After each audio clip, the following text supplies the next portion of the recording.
Hey, folks, welcome to Phantoms and Monsters Radio. Now, some encounters are defined by fear, but others are defined by something far stranger and far harder to explain. Presence without threat. Now, watchfulness without aggression, intervention without a clear motive. Now, across cultures and centuries, people have described unseen protectors. Guardians that appear at moments of vulnerability, sentinels that enforce boundaries in wild places, and intelligences that seem to step in when something else is closing in. Now, tonight we're going to hear 6 accounts. Some are modern, some are rooted in long-held traditions, and some read like a warning, and some feel like a rescue. I'm going to present each narrative exactly as it was supplied without edits, and after every account, I'll add an investigative insert, maybe a transition, and a summary with it. So you decide what these beings were. Now, this first account, in early June 2020, during the first months of the pandemic, a 14-year-old witness experienced an encounter that would permanently alter their understanding of presence, protection, and reality itself. Sometime between midnight and 1 in the morning, the witness was lying awake in bed when they felt the distinct sensation of someone sitting down beside them. Now, at first, it was dismissed as a half dream or reflexive movement of sleep. They lay down. Then it happened again and again. 2 or 3 times in the same night, the bed shifted with an unmistakable weight of another person.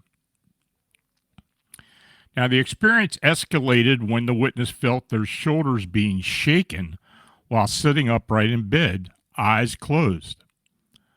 When they opened them, they were no longer alone. A young man was sitting beside them on the bed, silent and still.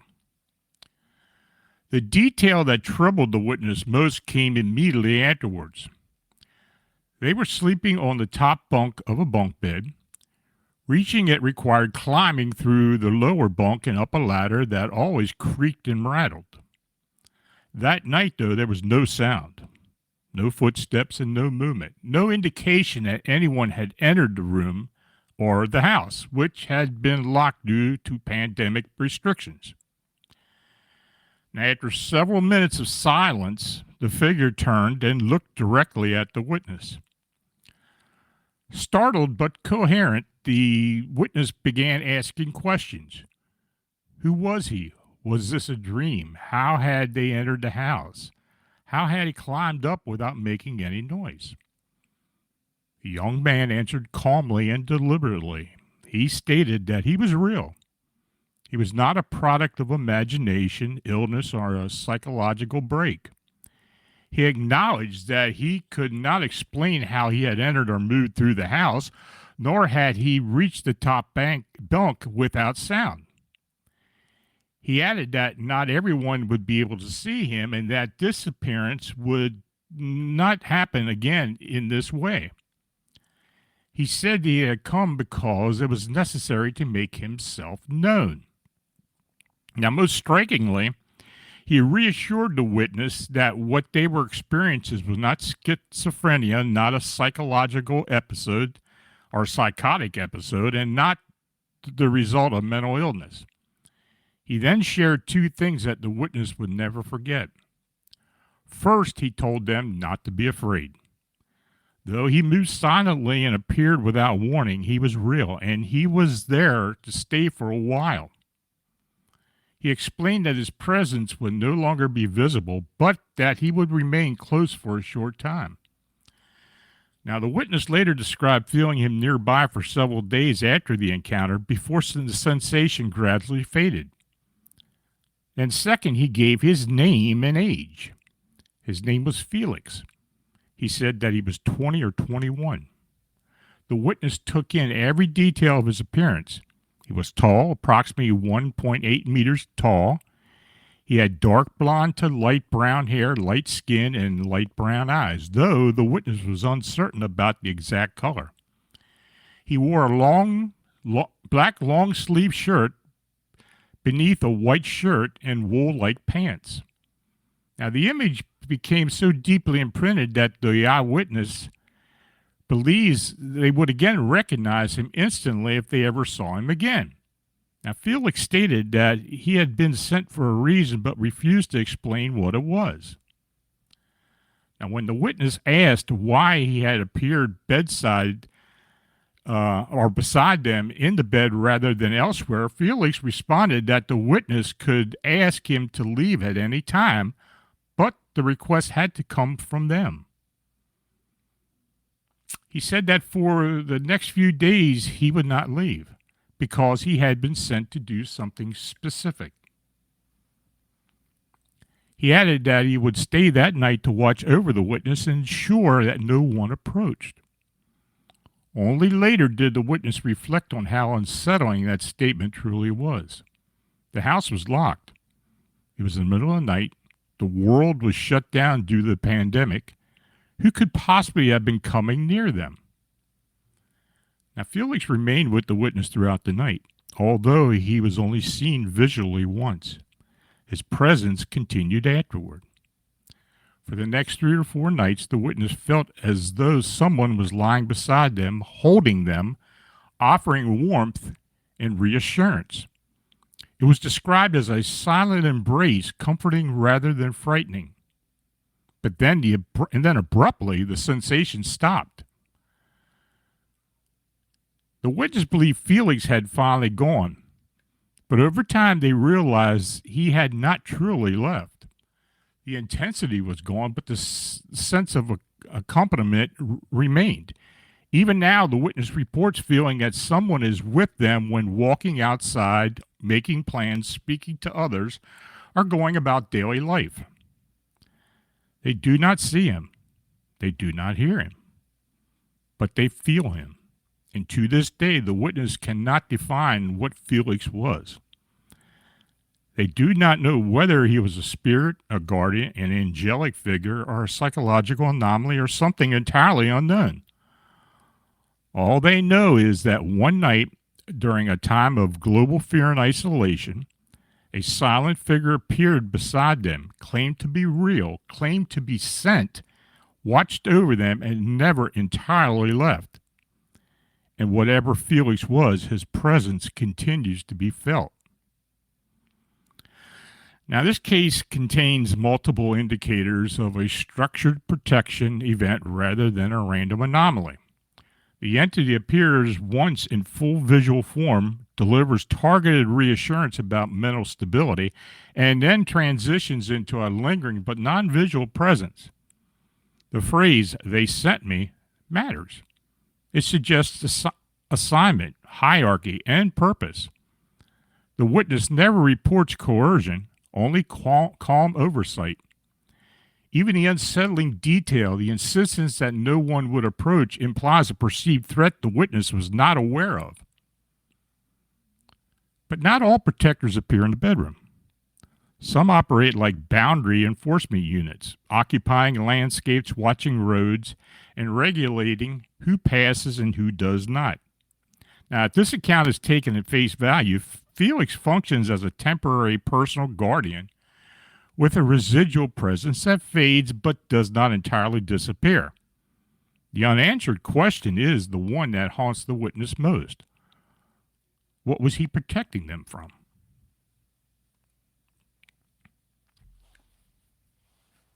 Now, this next case, approximately 1 year prior to coming forward, the witness experienced a series of events during a solo hiking trip that, while unsettling, did not fundamentally alter their skeptical view of the paranormal or cryptid phenomena. The witness emphasized that they do not strongly believe in ghosts, cryptids, or related subjects, and that the experience did not convert them into a believer. What it did leave behind, however, was the sequence of events that could not satisfactorily explain. Now, the hike was planned as a 2-week solo excursion similar to one the witness had completed before. The first 2 days passed without incident and were described as calm and routine. Now, the first anomaly occurred during the second night. The witness went to sleep between 9 and 10 in the evening. Around 2 in the morning, they partially woke up after noticing a faint odor of rotting meat. Now, the smell was not overpowering, but unusual enough to be noticed in the open wilderness. Now, at first, the witness attempted to ignore it and turned to sleep. Now, shortly afterward, they became aware of movement outside the tent. Now, given the odor and the sounds, the witness initially assumed an animal might be nearby, possibly a carnivore. Now, still half asleep, they decided to check, partly to ensure that it wasn't a bear. The night was well lit by the bright moon, allowing clear visibility outside the tent. Now, when the witness opened their eyes, they saw a vague silhouette of a tall, lanky humanoid shape standing near the tent. Now, despite the strangeness of the sight, the witness did not feel immediate fear or danger. They were armed and believed that they could protect themselves if necessary. Now, after roughly a minute, the figure moved away. At the same time, the odor vanished. Although unsettled, the witness stayed awake for approximately an hour, then nothing further occurred and they returned back to sleep. Now, the following day, the witness noticed a persistent sensation of being watched. It was described not as panic or fear, but as an awareness of something potentially dangerous nearby. Despite this, the witness did not feel directly threatened and continued the hike.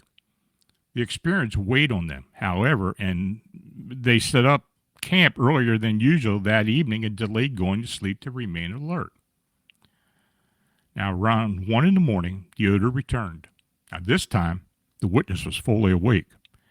They gripped their firearm and scanned the surrounding area. Instead of seeing a figure, they observed a pair of yellowish eyes at a distance. Now, the eyes remained visible for several minutes before disappearing. When it vanished, the odor dissipated. The sense of being watched faded, and after about an hour, the witness fell asleep. Now, the next day, the feeling returned, but again, without a sense of immediate danger. Nonetheless, the witness decided to cut the trip short. They began heading back, choosing a more indirect route. That night passed without incident. On the following day, while crossing a large clearing, the odor of decay returned. This time, the witness saw no one or anything nearby. The open terrain offered no obvious place for concealment, which caused the witness to panic slightly and increase their pace. And as midday approached, the smell intensified. The witness noted that they had poor eyesight and typically do not wear glasses. Now, looking to their left, they briefly saw a gray humanoid figure at a distance. Alarmed, they put on their glasses. When they looked again, the figure was gone. Now, at that point, the witness decided to leave the area as quickly as possible. They began running, convinced something was following them. After covering a significant distance, they entered a small clearing that felt remarkably different. The odor had stopped. The sense of being watched vanished. The clearing contained several small boulders. Sitting calmly on one of them was a man estimated to be in his late 40s or early 50s. He was dressed in plain, everyday clothing that did not resemble hiking gear. No backpack, tools, or supplies were visible nearby. The detail that immediately stood out to the witness was the man's eyes. They were green, but not in a reflective and unnatural way. Instead, the witness described them as having a brightness that's like it was seen in a children's eyes. The witness, exhausted from running, was told by the man to sit and rest. Now, without hesitation or suspicion, they complied. The two spoke casually for some time, discussing hiking and nature. The man smiled often and projected a calm, friendly demeanor that put the witness to ease. Now, after the witness recovered, the man offered to help set up camp in the clearing. He demonstrated notable skill in starting a fire, and they shared tea together. Eventually, the man stood, said it had been nice talking, and stated that he needed to leave. He didn't explain where he was going or why. He simply walked away. Now, that night passed quickly. The witness heard nothing beyond normal forest sounds. Now, when they woke the next morning, they felt unusually refreshed. They packed up camp and continued along the trail. For the remainder of the hike, there was no odor, no sense of being watched, and no further disturbances. The witness admitted that this was the first time they had shared the experience in full detail. In the past, they explained it away as an animal encounter because it was easier for others to accept. This account, however, reflects exactly what they recall happened.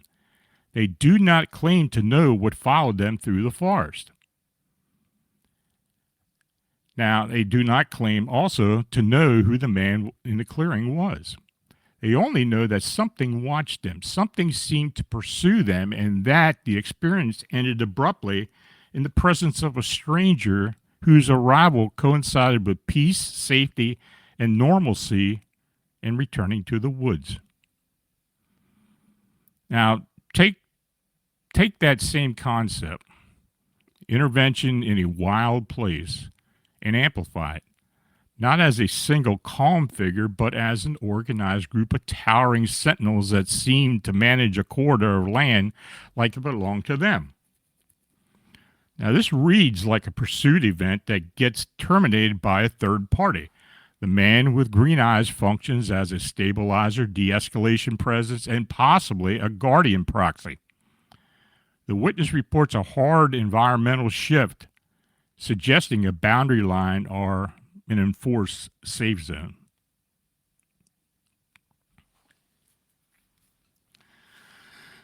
Now, this next account.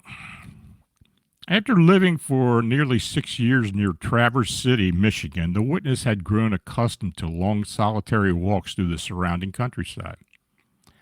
Now, one of these routes followed a paved road that intersected with a fire road climbing into the hills.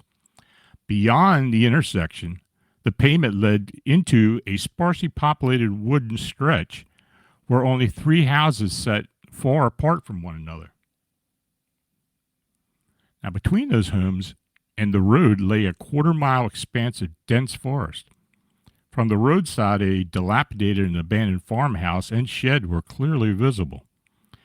It was in this area that the witness first sensed that they were being watched. Now, the feeling did not occur just once. It happened repeatedly, 4 times in total. Although unsettling, the witness did not feel threatened. Instead, a strange calm accompanied the sensation. Over time, they began perceiving something else, not with their physical eyes, but through what they described as the mind's eye. The more frequently they walked that route, and the calmer they remained, the clearer these perceptions became. They began to see towering beings, usually 4 or 5 of them at a time. Each stood an estimated 10 to 12 feet tall. Their forms were massive, even due to the immense bodies or heavy fur-covered coats. Every one of them had a different animal skull for a head: a steer, a ram, an elk, a moose, and an ibex. Their bodies were wrapped in thick animal fur of varying colors, and their arms ended in elongated human-like hands that appeared unnaturally long. Now, the group was always led by the figure with the steer skull. Now, when they appeared, they would often circle the witness. Despite their imposing size and appearance, the behavior was not aggressive or frightening. The witness received a clear impression that these beings were protecting them. When the witness attempted to ask what danger they were being protected from, no answer was given. Not long after these encounters began, the witness noticed a disturbing change during their walks. They started experiencing time slips. The terrain around their home was physically demanding, with steep climbs in 2 to 3 possible directions leading back. Yet the witness began returning home in a fraction of the expected time. Concerned, the witness's wife urged them to stop listening to music while walking, suspecting it might be causing disorientation or distraction. So the witness complied. Now, one morning, while walking back along the route where the beings were known to appear, 2 figures suddenly emerged: the ram and the ibex. This time, the encounter felt different. Fear replaced calm. The witness received a forceful impression that they had been warned not to walk this path anymore and had ignored those warnings. The beings conveyed anger and issued a final message: if the witness continues to disregard their pleas, that they be left utterly alone and to their peril. The 2 figures slowly bent down toward the witness. The witness did not want to look into their empty eye sockets of the skulls, but felt compelled to do so. And at that moment, a deafening, screeching sound erupted, like white noise or intense static. Then abruptly, everything went silent. The witness rubbed their eyes and continued walking home, disoriented and confused, unable to understand why their surroundings felt wrong. Now, upon reaching the yard, they were met by their wife, who was visibly frantic. She demanded to know where they had been. The witness responded defensively, reminding her that morning walks were routine. Something in her expression made it clear that something was seriously wrong. She asked if the witness knew what time it was. He did not. She told him it was noon. The witness had left for the walk at 7 in the morning. The route should have taken no longer than an hour and a half, with the latest return time of around 8:30. After discussing everything that had happened, both agreed that continually to walk that route was unwise. Now, while the witness still goes outside regularly, their walks are now brief, usually lasting no more than 30 minutes. There has been no further direct contact with these beings. However, the witness remains convinced they are still present, watching over the woods and observing people who pass nearby. Whatever the sentinels were protecting the witness from remains unknown. What is known that the warnings were real, and this time they will be followed. Now, this is one of the most direct modern examples of a sentinel group acting like an enforcement unit. The initial phase contains calm contact, circling behavior, and a protective message that withheld details. Then the case shifted into a temporal anomalies and final warning. The white noise event and disorientation point toward a forced cognitive interruption, the type of mechanism witnesses sometimes describe during missing time events. The warning, utterly alone to their peril, implies that they were simply keeping the witness company. They were acting as a buffer against something else. Now, move from the woods of Michigan to the hills of Montana, where two different forms appear within the same landscape.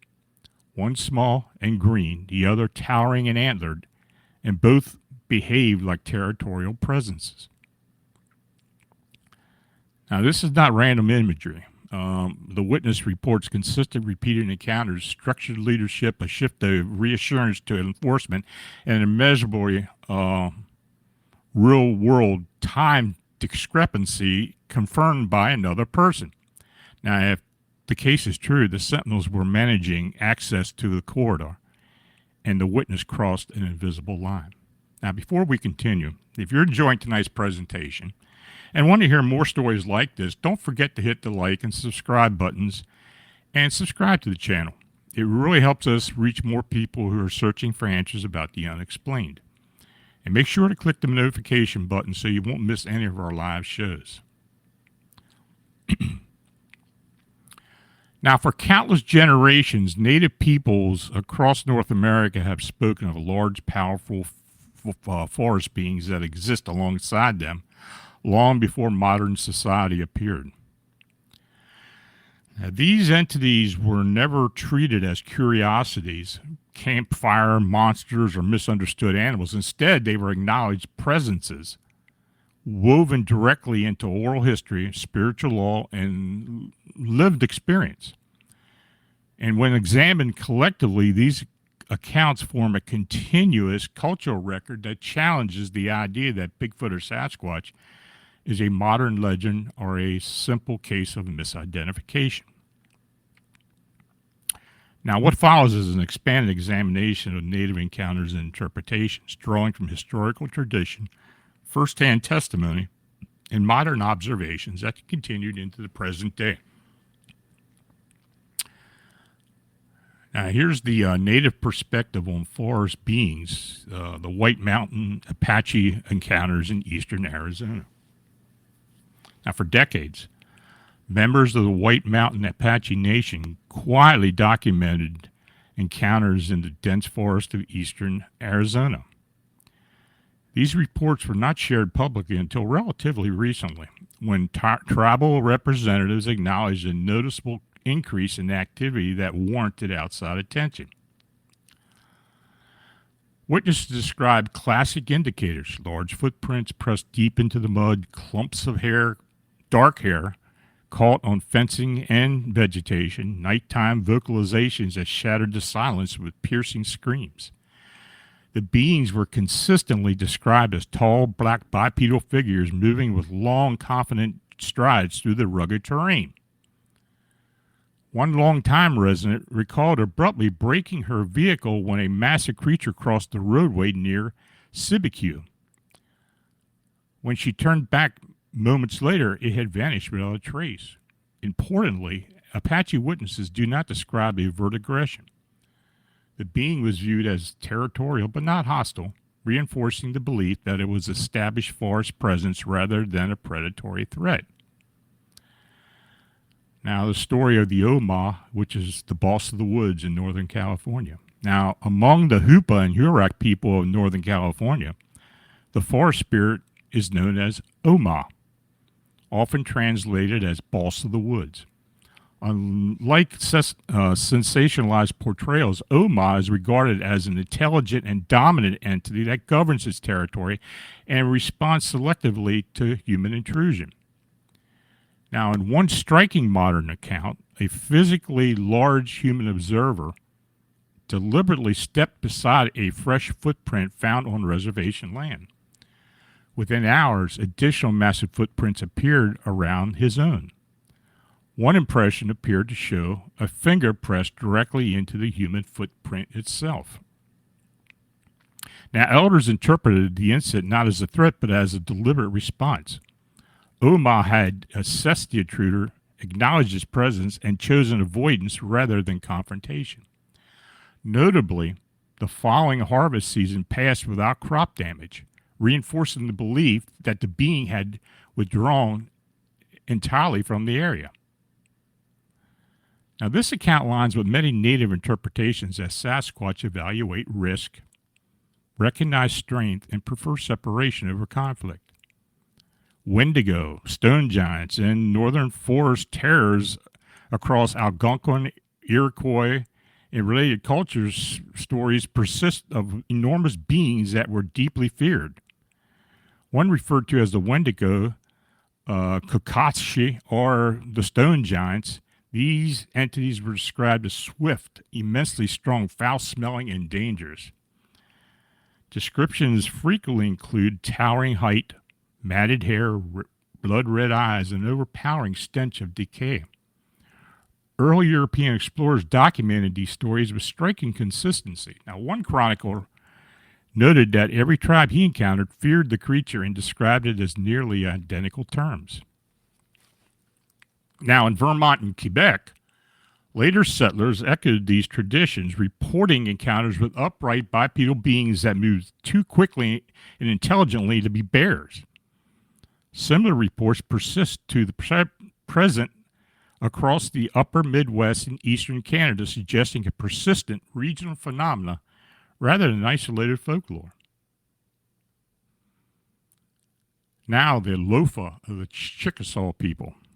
Chickasaw oral history speaks of the Lofa, a long-haired forest being whose name roughly translates to Skinner. In one account, a lone hunter entered the territory that was not his own and was confronted directly. When the hunter refused to leave, the Lofa overpowered him through sheer physical strength and an overwhelming odor. Rather than killing him, the being suspended the man in a tree and left him alive. Now, this detail is critical. The Lofa enforced dominance in territorial boundaries without unnecessary violence.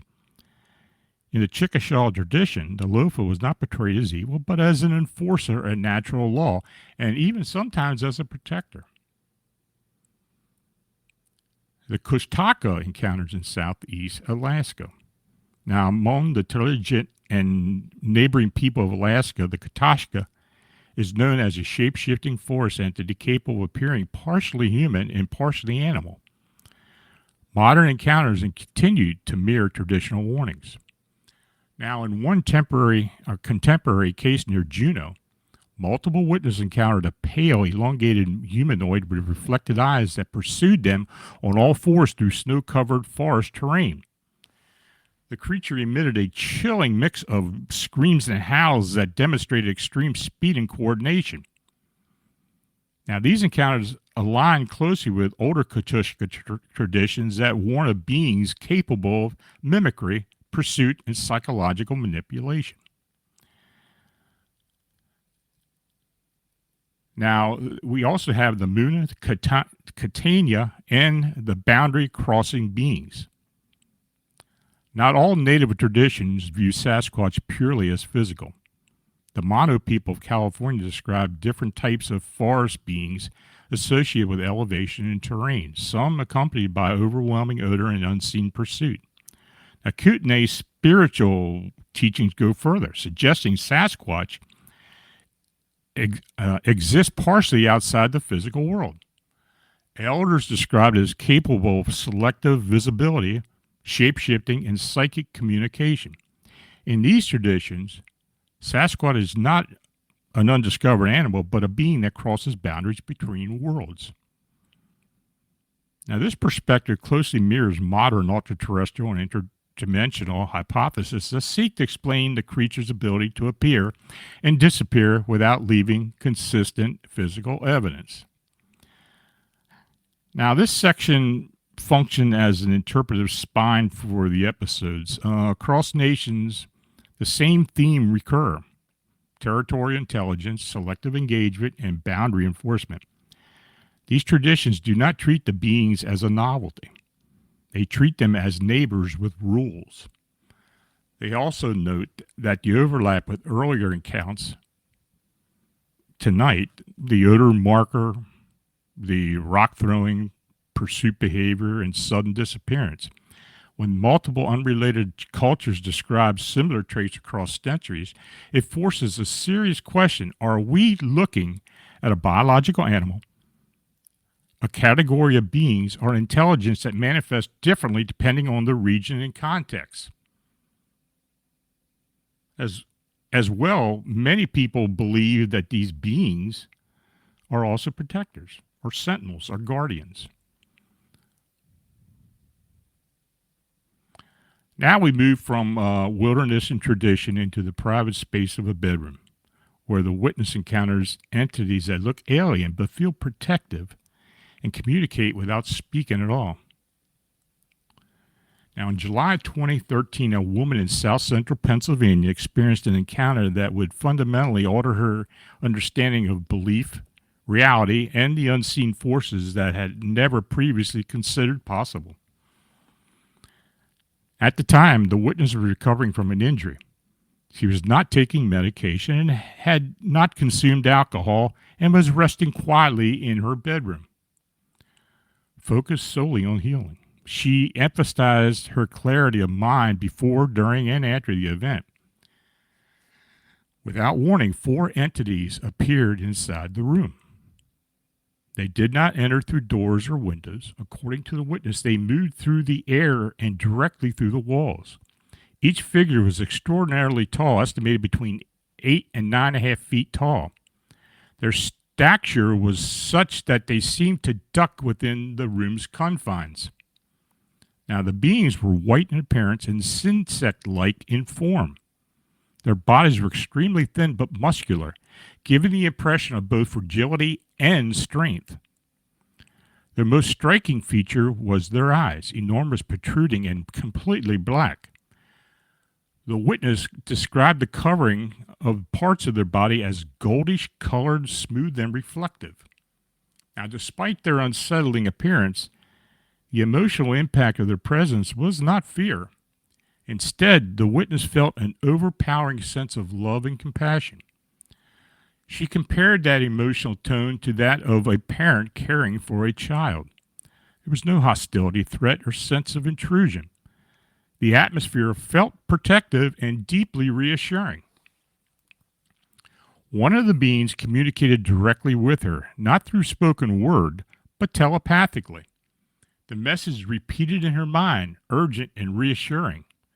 Don't be scared. Don't be scared. She can see us. She can see us. Don't be scared. Now, the witness understood that the communication was directly directed both at her and among the entities themselves. She was fully aware, observing them as they stood around the room, hearing their thoughts rather than sounds. The entire encounter lasted only a few minutes, and after that, the witness lost consciousness. And when she awoke the next morning, the beings were gone. Still shaken, she told her mother what had happened. Her mother responded calmly, explaining that she had prayed for guardian angels to surround her during her recovery. Now, the witness's husband reacted very differently. He warned her not to talk about the experience, telling her that if she did, people would think she's mentally unstable and have her institutionalized. Conflicted and frightened by the implications, the witness confided only in her best friend. It was then that she learned something deeply unsettling. Her friend revealed that another young woman in her town had once repeated seeing aliens and was subsequently forced into a psychiatric hospital by her family. The witness was stunned. She had never heard this story before. The realization that others might have had similar experiences and suffered severe consequences for speaking about them frightened her into silence. And for years afterwards, she avoided describing what the beings looked like. When she did speak of the encounter at all, she referred to them as angels, leaving out their insect-like appearance. In the years since, she attempted to research similar encounters. She has found many accounts of frightening or hostile insectoid beings, but very few describing compassion, love, and protection. What she remained certain of is this: the entities were telepathic, physically present and unmistakably real. She reports no UFO sightings, no abduction experiences, and no prior belief in extraterrestrial paranormal phenomena until that night, and she considered herself a skeptic. Now, she described the beings as being as real as a glass of water and she was holding at the time. Whatever they were, they appeared only once, and they changed her life forever. Now, the account reverses the usual expectations. Insectoid-looking entities are often framed as threatening. Here, the dominant emotional signature is compassion and reassurance. The telepathic message also contains a revealing phrase, "She can see us." That suggests the witness's perception mattered to them and that being seen was unusual. The blackout raises two possibilities. It could be physiological shock, or it could be an imposed shutdown to end the event. The mother's prayer added a third factor, intentional spiritual petition shortly before an encounter with beings that behaved like guardians. Now, we have heard of bedroom protectors and wildland sentinels. The next case merges both worlds. A road encounter with a winged entity and the beginning of a prolonged series of events that appear to follow the witness's home.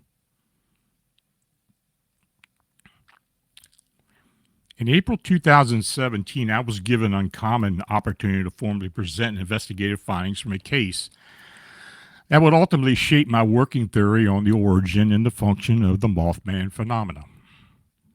What began as a single terrifying roadside encounter soon expanded into a prolonged series of events involving attachment, poltergeist activity, and what appeared to be an ancient earthbound intelligence tied to the regions surrounding Point Pleasant, West Virginia. Now, the initial encounter occurred on a remote stretch of U.S. Route 219, also known as the Seneca Trail, just north of Thomas, West Virginia. A father and his 3-year-old daughter returning home late in the evening after visiting family in Davis. The route was familiar. He had driven it hundreds of times before. And as his daughter sang softly along with the radio, he noticed movement ahead of the vehicle roughly 60 or 70 yards away, aligned with the treetops. The object was barely visible, illuminated only by the outer arc of the vehicle's high beams. He slowed slightly, allowing his eyes to adjust. What he saw was moving towards him. Without sound, the object closed the distance to roughly 30 to 40 yards. The first clearly identifiable feature was the unmistakable movement of enormous wings.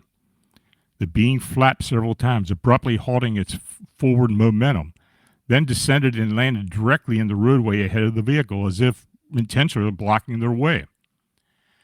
At an estimated distance of 20 yards, the witness could clearly see what stood before them. The entity was humanoid, standing 7 to 8 feet tall with folded wings rising an additional 2 to 3 feet above its head.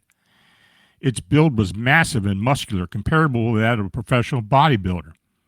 Its head was hairless. Its skin was ashen gray. Covering its head, torso, and arms were black tribal-like markings that appeared tattooed into the skin. Its eyes were entirely black. At that moment, the child became aware the being began screaming hysterically. The father described his thoughts racing between disbelief, fear, concern for his daughter, and the urgent need to escape. Throughout this time, the entity remained motionless and silent, staring directly at them. Now, the encounter lasted approximately 10 to 15 seconds, though it felt far longer. Without warning, the being opened its mouth. A moment later, emitted a piercing high-frequency shriek. As it screamed, it unfurled its wings, which were leathery, black, and bat-like, with ragged, tattered edges along the lower portions. It flapped powerfully, lifted several feet into the air, then accelerated upward and vanished over the vehicle. The witness immediately sped away, and no further contact occurred that night. But that encounter marked the beginning of a far more disturbing sequence of events. Shortly afterward, I was contacted by the witnesses, Jeff and Crystal Drenning, a cooperative and sincere couple who described escalating activity following a visit to the TNT plant bunker complex outside Point Pleasant, West Virginia. Now, their visit included an EVP session inside one of the middle bunkers of the former West Virginia Ordnance Work Facility. And I have heard the recordings, and I still have them, but I don't have permission to release them. I may one day. We'll see. Anyway, Crystal reached out to me in April 2017, requesting assistance that what she described as malevolent activity erupted in their home. Over several remote view sessions, I determined that the family was dealing with two distinct energies. The first appeared to be an ancient earthbound intelligence, likely originated from the early indigenous inhabitants of the region. This entity was responsible for anomalous EVP recordings captured at the bunker and appeared to have followed the family from Point Pleasant. I believe the same intelligence was directly involved in Jeff's roadside encounter with the winged being. The second presence exhibited poltergeist-like activity and behavior and was most likely already attached to the residents before they moved in. The interaction between these two forces created an unstable and increasingly hostile environment. Now, through my research and investigative work, I developed the theory that the Mothman and similar winged entities are not biological cryptids in the traditional sense. Rather, they are multidimensional, ultra-terrestrial life forms that can be summoned or deployed by powerful incorporeal intelligences anchored to our physical plane. In this framework, such entities function as sentinels or watchers, serving the intentions of the summoning intelligence. I believe Jeff and Crystal encountered the ancient earthbound entity during the EVP session at the bunker and unknowingly allowed it to attach itself to them. This type of attachment is not uncommon, particularly among inexperienced and unprotected investigators. Such energies can follow individuals, causing psychological, physical, and environmental disturbances unless properly addressed. And for this reason, protective measures had to be implemented before any further investigation work could proceed. And prior to my involvement, Jeff described a steady escalation of disturbing phenomena. After capturing voices during the EVP session, both he and Crystal were shocked and in disbelief. They fell silent as they struggled to process what had happened. Before that moment, their lives had been entirely normal, with no unusual activity. But once the disturbances began, the manifestations grew increasingly aggressive. Cabinets opened on their own, dishes shattered, objects appeared in impossible locations, including a spoon found in the bed. One of the most disturbing phenomena was the appearance of a strange substance throughout the home. It was sticky, earthen in texture, similar to thick mud, and appeared without warning. On one occasion, Crystal was stuck in the back by the substance as it manifested behind her and seemingly from nothing. Laboratory analysis later confirmed that the material was plant-based, though no explanation was ever found for its origin and repeated appearance. As the couple researched the Mothman legend, they discovered that the events surrounding Point Pleasant extended far beyond a single winged figure. Reports from the late 1960s included unexplained phone calls and visits from men claiming to be government agents, poltergeist activity, and a surge of UFO sightings. Their own experience closely mirrored these historical accounts. Despite attempts to rationalize the phenomena, no plausible non-paranormal explanation fit the evidence. The bunkers are isolated, acoustically reflective structures. Any human presence would have been immediately detectable.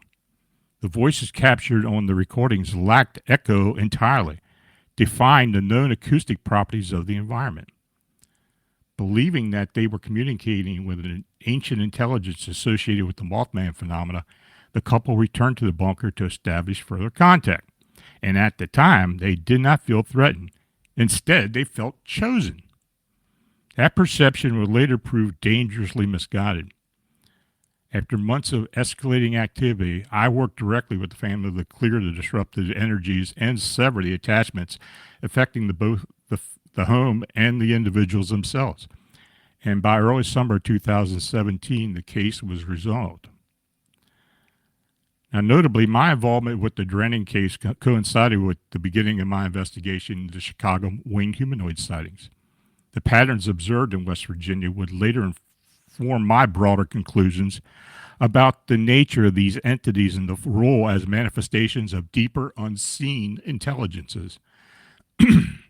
Now, the Drennan case stands as one of the most formative investigations of my career, illustrating how encounters with unknown can extend far beyond a single sighting, and how some forces, once acknowledged, do not easily go away.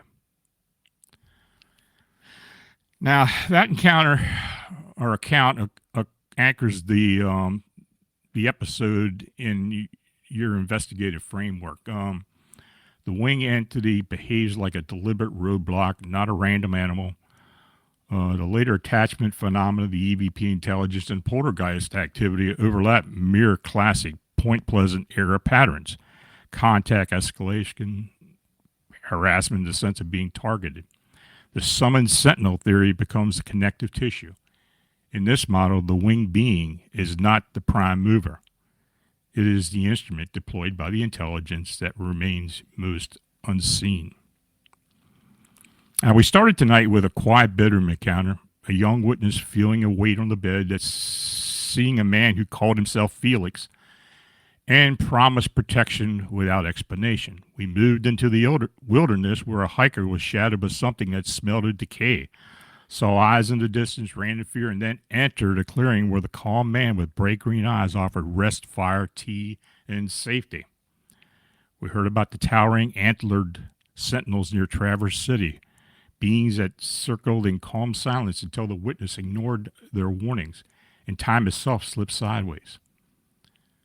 We visited the northern Cheyenne Hills of 1986, where a small green humanoid pursued children but stopped at an invisible boundary, and where an antlered deer man drove campers away with stone throwing before watching them flee. We widened the lenses with native traditions that treat forest beings not as a myth, but as a long-standing presence governed by rules, territory, consequence, and also protection. We returned to a bedroom in south central Pennsylvania with 4 tall insect-like beings appeared through walls, projected compassion, and reportedly sent one message into a frightful mind: do not be scared. These stories do not agree on autonomy. They do not agree on form, and they converge on behavior. Sometimes something watches, something enforces boundaries, something intervenes. If these are guardians, then they are threats we do not see. If these are sentinels, then there are borders that we do not recognize until we cross them. And if they are both, then the world is far more crowded than what we want to believe. If you have had an encounter with a protector and a warning presence or a sentinel event that changed the atmosphere around you, please reach out to me through the Phantoms and Monsters contact link on the website. Because one thing is certain: not all encounters are meant to harm you. Sometimes something just steps in, and you never learn what it saved you from. So, folks, I'll take your questions. All caps, please. And we'll see if we can answer these things.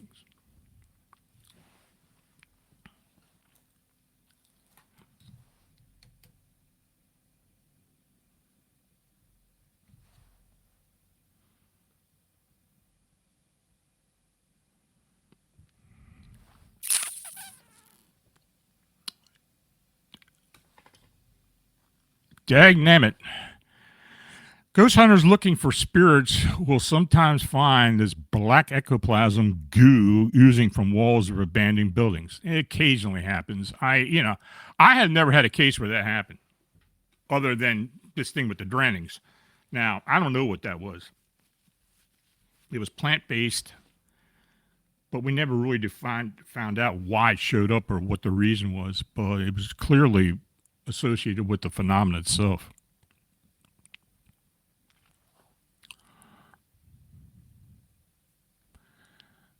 Any other questions, folks?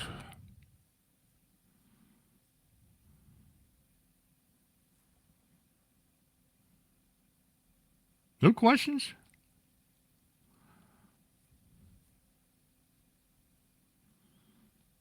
Well, I guess I explained it well then.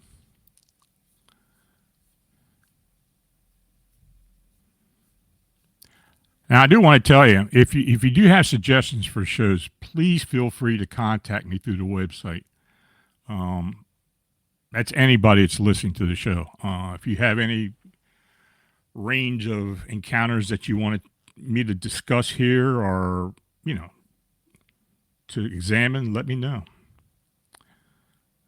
Marla, can doppelgangers be both good and evil?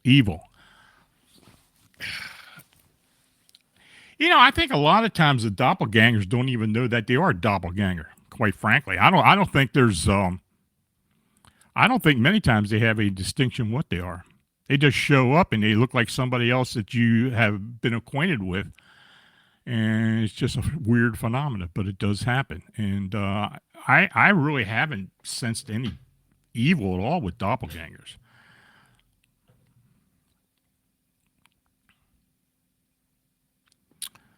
Dragus Prod.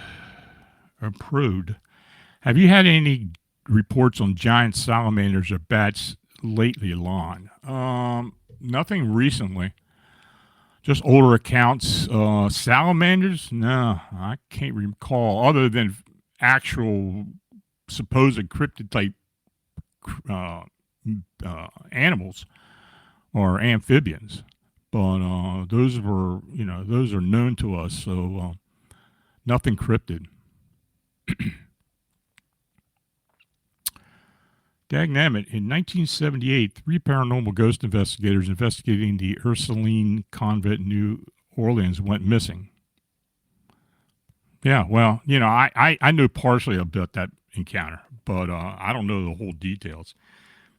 If you do, send it to me.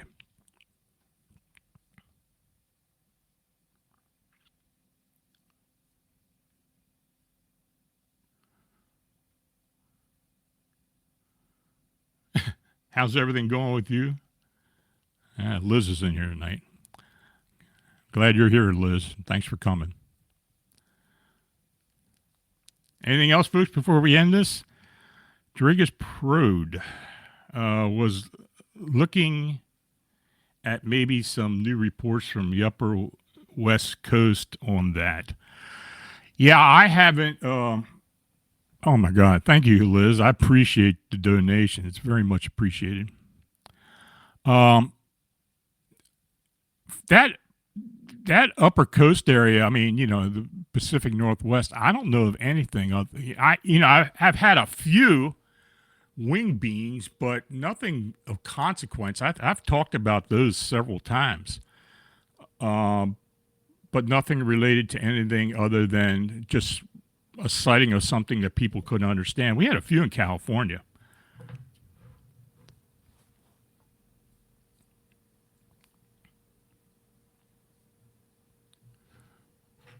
I love you too, Liz. Thank you again.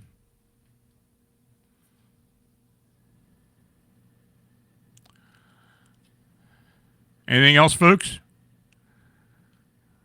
I know you're all probably shocked by the donations.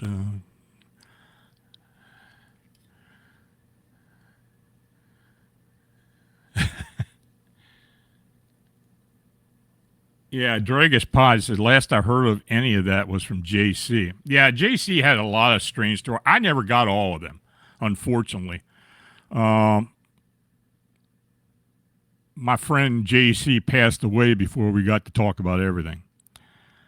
I do have a lot of his investigations, and maybe I'll start posting them again and maybe do some shows about it.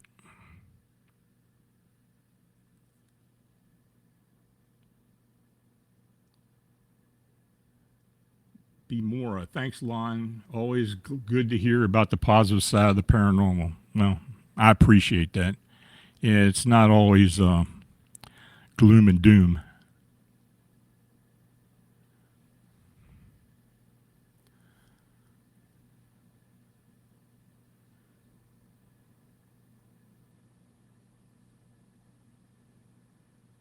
Can someone tell him to wait? What's that all about? Dragish Prod. He and Jack Terry did a lot about that. If I can get Jack to do a cryptid update, I'll invite you. That's okay. Me and Jack, I'll be honest with you, me and Jack had a falling out not long after JC left or passed away. So if it's all the same, I don't want to deal with Jack. Just saying.